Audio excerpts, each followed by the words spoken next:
এমনি একটি জ্যৈষ্ঠ মাসের কথা।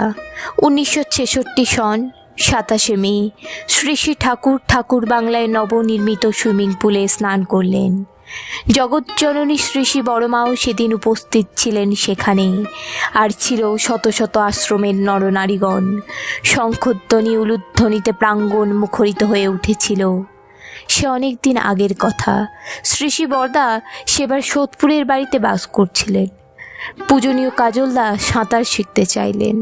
বরদা বলেছিলেন শ্রী শ্রী ঠাকুরের অনুমতি হলে শেখা হবে। এই ঘটনার বহুদিন পর কাজলদা শ্রী শ্রী ঠাকুরের কাছে সাঁতার শেখার জন্য নিবেদন করেন এবং পূজ্যপাদ বরদার কথা বাবাকে জানান। শ্রী শ্রী ঠাকুর তখন বলেছিলেন, আমি তোকে সাঁতার শেখাবো।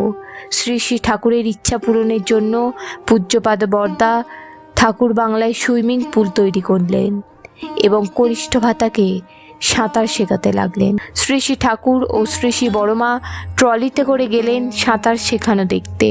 সেদিন ছিল 27শে মে। বেলা পড়ে গেছে, সময় 5:15। জ্যৈষ্ঠের দাবদাহে পৃথিবী জ্বলে খাক হয়ে যাবার মতো। অস্তরবীর তির্যক রশ্মি ছটা গাছের মগডালে এক বিস্ময় সৃষ্টি করছে। বরদা তখন সাঁতার শেখাচ্ছিলেন কাজলদাকে। এমন সময় গেলেন শ্রী শ্রী ঠাকুর এবং শ্রী শ্রী বড়মা। সাঁতার শেখানো দুজনেই বেশ উপভোগ করছিলেন। কিছুক্ষণ পর বরদা শ্রী শ্রী ঠাকুরের কাছে প্রার্থনা জানালেন, বাবা স্নান করবেন, নামুন না। শ্রী শ্রী ঠাকুর উৎফুল্ল হয়ে বললেন, আমি নামবো? শ্রী শ্রী বড়মার দিকে তাকিয়ে জিজ্ঞেস করলেন, আমি স্নান করতে নামবো? শ্রী শ্রী বড়মা সহাস্যে সম্মতি জানালেন। শ্রী শ্রী ঠাকুরকে হাত ধরে নামালেন ঘাটে পূজ্যপাদ বরদা। শ্রী শ্রী ঠাকুর বেশ আনন্দের সঙ্গে স্নান করলেন, সাঁতার কাটলেন।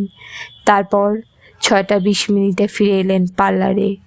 সেদিনের স্মৃতিকে কেন্দ্র করেই আজ পূর্ণ স্নান উৎসব। শ্রী শ্রী ঠাকুর এই সুইমিং পুলে মাত্র 6 দিন স্নান করেছিলেন। আলোচনা গ্রন্থ থেকে সংগৃহীত। জয় গুরু, বন্দে পুরুষোত্তমম।